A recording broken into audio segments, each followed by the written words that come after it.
বিজেপির দালাল রাজ্যপাল সিবি আনন্দ বোসকে কড়া হুঁশিয়ারি দিলেন তৃণমূল মুখপাত্র কুণাল ঘোষ। সাংবাদিকদের মুখোমুখি হয়ে তৃণমূল নেতা কুণাল ঘোষ এই বিজেপির দালাল রাজ্যপাল সিবি আনন্দ বোস বিজেপির কথাই উঠাবসা করছে এবং বিজেপির দালালি করে মুখ্যমন্ত্রী মমতা বন্দ্যোপাধ্যায়ের বিরুদ্ধে মানহানির মামলা করছে। তাই এই বিজেপির দালাল রাজ্যপাল সিবি আনন্দ বোসকে এক চুল ছেড়ে কথা বললেন না তৃণমূল মুখপাত্র কুণাল ঘোষ।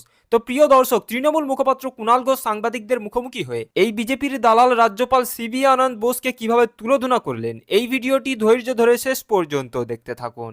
রাজ্যপাল মমতা বন্দ্যোপাধ্যায়ের বিরুদ্ধে মানহানির মামলা করবেন বলেছেন, কারণ বলছেন চরিত্র হনন হচ্ছে, এটা মেনে নেওয়া যায় না। উনি বলেছেন, শুনেছি যে কোথাও এটা করবেন, তো আমি তাকে অনুরোধ করব যে এটা করার আগে উনি 10 বার ভাববেন। বিজেপি বা কারুর কথায় প্ররোচিত হয়ে এমন কিছু করবেন না যেটা আবার নিজের মান সম্মান নিয়ে টানাটানি পড়ে যায়। ফলে মানহানির মামলা করতে যাওয়ার কথা বলাটা খুব ভালো, কিন্তু মানহানির মামলা করার সময় খেয়াল থাকবে যেন যে কোর্টে কিন্তু তারপরে চুলচেরা বিশ্লেষণ হবে। ফলে সেইগুলো খেয়াল রেখে এই ধরনের পদক্ষেপ নিলে আমার মনে হয় ভালো হবে। শপথ নিয়ে আপনি 3টে পর্যন্ত সময় দিচ্ছেন সোমবার, এখন পর্যন্ত ইতিবাচক কিছু এলো সারা রাজভবন থেকে? আমি একটাই কথা বলেছি, সোমবারের মধ্যে যদি কোনো ইতিবাচক জট খোলার পদক্ষেপ মহামান্য রাজ্যপাল না নেন, সেক্ষেত্রে মঙ্গলবার কোনো একটি ঘটনা সামনে আসবে। আমি আবার বলছি যে মাননীয় বিধানসভার স্পিকার তিনি খুব খোলা মনে একটা আবেদন করেছেন, তার বক্তব্য জানিয়েছেন, এবং আমি আশাবাদী যে মহামান্য রাজ্যপাল অন্য কোনো প্ররোচনায় পা না দিয়ে তিনিও খোলা মনে যত তাড়াতাড়ি সম্ভব এই 2 বিধানসভায় উপনির্বাচনে জিতে আসা বিধায়কের শপথের জটিলতার অবসান ঘটিয়ে দেবেন। এখন পর্যন্ত ইতিবাচক কিছু পাওয়া যায়নি, তাই তো? সেটা নিয়ে আমার কোনো মন্তব্য নেই।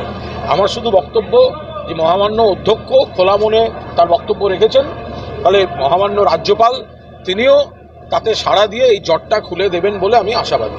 রাজ্যপাল তো রাজ্যের আর্থিক যেভাবে চলছে সেটা নিয়ে রাজ্যপাল দিল্লিতে কেন্দ্রীয় অর্থমন্ত্রী নির্মলা সীতারামনজির হাতে একটা ফুল দিয়ে, তারপর দেখলাম রাজভবনের তরফ থেকে একটা টুইট বা সামাজিক পোস্টে লেখা রয়েছে যে রাজ্যের আর্থিক তার সমালোচনা করেছেন। আমি পরিষ্কার বলছি, অন্য ইস্যু থেকে নজর ঘোরাবার জন্য এই ধরনের প্রচার করেছে রাজভবন। 2, যার হাতে ফুল দিচ্ছেন তার স্বামী পর্যন্ত বলেছেন দেশে বিজেপি সরকার আর্থিক কি কেলেঙ্কারি করছে।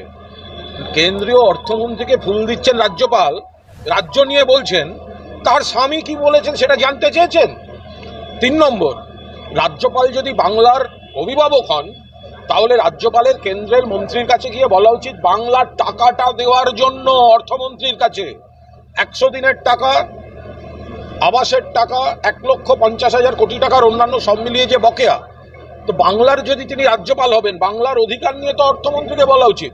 তার বদলে যদি তিনি অন্য কিছু বলে থাকেন, তাহলে বাংলার অভিভাবক যদি বাংলার বিশ্বাসঘাতকের ভূমিকা পালন করে থাকেন তাহলে সেটা দুর্ভাগ্যজনক।